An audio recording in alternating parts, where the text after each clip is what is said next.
What's going on, y'all? Today I'm going to be testing out a new build that I've been working with.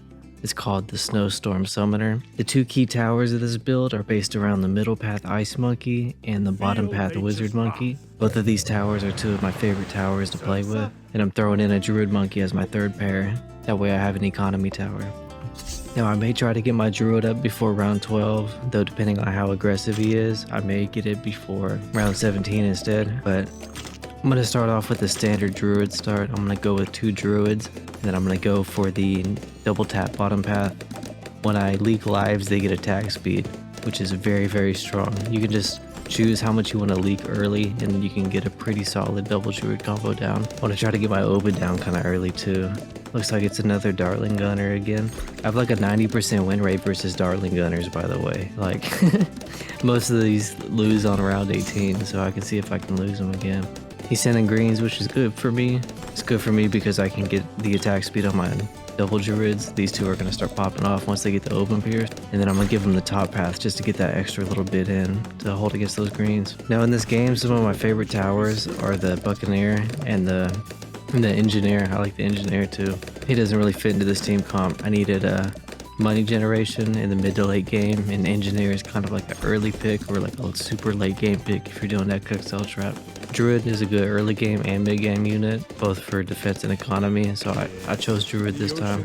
Looks like it's also a fellow Oban player. That's always pretty good too. I like to see people represent Oban. Oban's a good hero to run. Personally, I think he's the best heroes in the game. Now I think these 2 Druids are enough to hold most of the early game unless he goes heavy aggressive. I might leak to white eco too.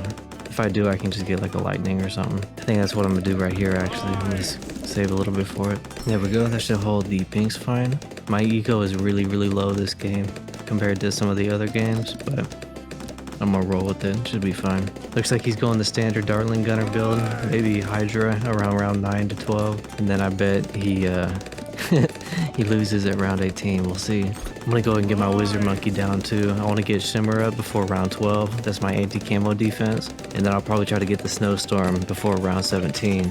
So I guess my core build for this game is double Druid Oban into Shimmer Monkey Ice Monkey, so consider that.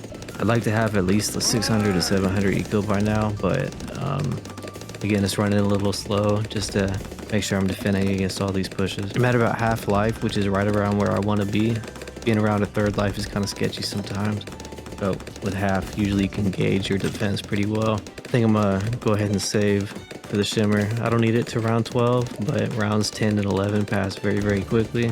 I don't really want to be caught off guard. I'm looking to get my tier 4 Wizard down pretty soon as well. It defends up to round 17 extremely well, though people can play around it if they don't send balloons for a little bit. He runs out of ammo or out of balloons to defend. They can send a pretty strong wave after that. He's got his Hydro Rocket Pots now, so he's now immune. Oh, look at the extra Druid real quick. Looks like this is gonna hold fine.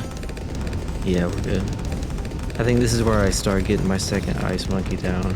This guy's good until round 17, so he's gonna focus heavy on eco and attacking. And right now he's not ecoing, so I'm assuming he's gonna attack me more. Regen Rainbows, yep. This should hold. I'm gonna up him just a little bit. I may leak once or twice. Whoops. I'm gonna be alive though, I think. Yeah, we're good. So I'm just waiting for my attack opportunity on round 18. It looks like he just doesn't have enough to defend right now. Even if he got the missile upgrade for his Dartling Monkey, like, that still isn't able to hold, so I'm pretty confident that I can close this game out. I'm gonna go and get the Ice Monkey down now too. Ramic goes down very nicely to these buff Druids. They got a lot of attack speed now. And then I got my Resurrection up, so it's going pretty well. I think I'm going to save at round 17. I've already stopped my eco a little bit earlier than I wanted, but 888 is a clean number, and I definitely want to have enough to attack this guy. Oh, if that's a top path sniper, that's going to be... I hope it's not a top path sniper. Oh man. It looks like he's going the eco route first though, so I don't think he's going to have Moab stunned by round 18. This round 18 Fortified Moab Rush really only has one weakness, and that's if they get a top path sniper to stun it out. Even still, you can push past it if you just send like 6 or 7 at 19. Yeah, the top path sniper is very strong for a Dartling Gunner. If you didn't know, the meta build is called DNS, Dartling Sniper Ninja, and it's can clear basically everything in the game. Just waiting on round 18. Here it is. Triple Moab. I may want to send one more. I got my Arctic Monkey down now too, so I'm feeling pretty safe. Looks like he went cast drop, so I think this just straight up wins me the game. I'm gonna send some bloons as a buffer to try to get these a little farther. He's gonna get a bomber ninja down, but I don't think that's enough. Yeah, looks like that's the end of the game. But anyways, the strategy feels very fun to play. I like the high risk feel of the druids.